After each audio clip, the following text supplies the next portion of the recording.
The next day was a midsummer scorcher. After lunch, the humans gathered in the backyard. Mr. and Mrs. Berryhill sat with Billy in the shade, while Kylie splashed in the pool. "Can Billy come in the water and play with me?" Kylie asked. "No, Kylie," said Mrs. Berryhill. "I know you mean well, but I can't really trust our little toddler playing with you in the water until he is able to swim." "When's that going to be?" asked Kylie. "We'll get him into a swimming class soon," said her mom. Kylie frowned. "You said that last week," she said under her breath. As they talked, none of the humans noticed the cat, who was walking along the fence searching for an exit. Wolf saw this as a perfect opportunity to win Whisker's trust by showing her that he was able to help her solve problems. He approached the cat, keeping a respectful distance.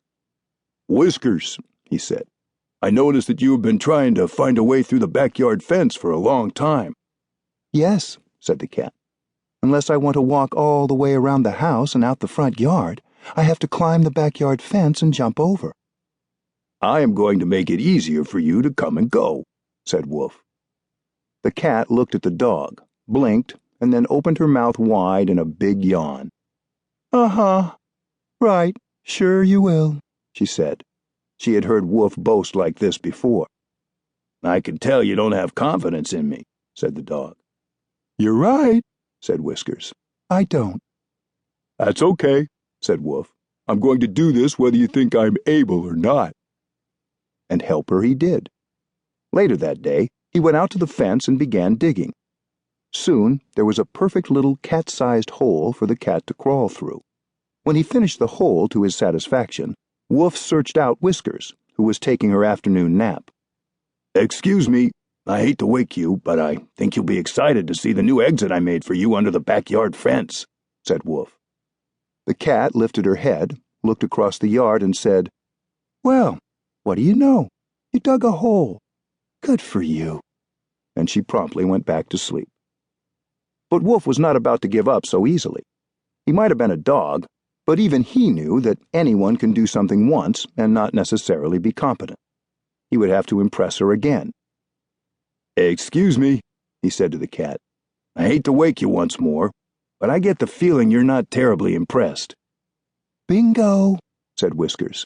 "If you want to impress me, bring me some catnip." The next day, Wolf searched the surrounding property and found a patch of fresh catnip growing in a sunny spot among some rocks. He gathered a leafy bunch in his mouth and dropped it at Whiskers' feet. "Very nice," said the cat, sniffing the catnip with curiosity. "So now, are you impressed with my ability?" Wolf asked hopefully. "Not yet," replied the cat. "After all, it could be beginner's luck. If you really want to impress me with your competence, bring me a fish." "I know I haven't been very helpful to you in the past," said the dog, "and it's going to take a while before you trust my skills. Getting you a fish won't be easy, but I'm certainly going to give it my best effort." On Monday, when Mr. and Mrs. Berryhill got home from their busy days, they sat down together over a couple of iced teas. "How was your day at the office?" Mr. Berryhill asked his wife. "Busy. I was nearly late picking up the kids from daycare," she replied. "How did it go today with your boss?" "I did a lot of thinking about my situation over the weekend," Mr. Berryhill said as he stirred his tea. "I decided that no matter how difficult it was, I was determined to get an appointment to see him today." "Did you have any luck?" Mrs. Berryhill asked. "I sure did, right after lunch," he replied. "How'd that go?" she asked. "My mother always said when you're having a challenging conversation with someone, it's always best to make a lot of I statements rather than you statements, because nobody can argue with your feelings. So I told him, I want to thank you for your feedback last week. I also want to apologize for letting you down. I realized I'm taking on some new responsibilities that are stretching my skills. I know how busy you are, so is there anyone you can recommend in the company who could mentor me for a while? I'm excited about the opportunity and want to be able to develop the skills required to be excellent at my job." "Wow," said Mrs. Berryhill. "I'm impressed. You were really vulnerable. How did he respond?" "I was amazed," said Mr. Berryhill. "He thanked me for my honesty and suggested two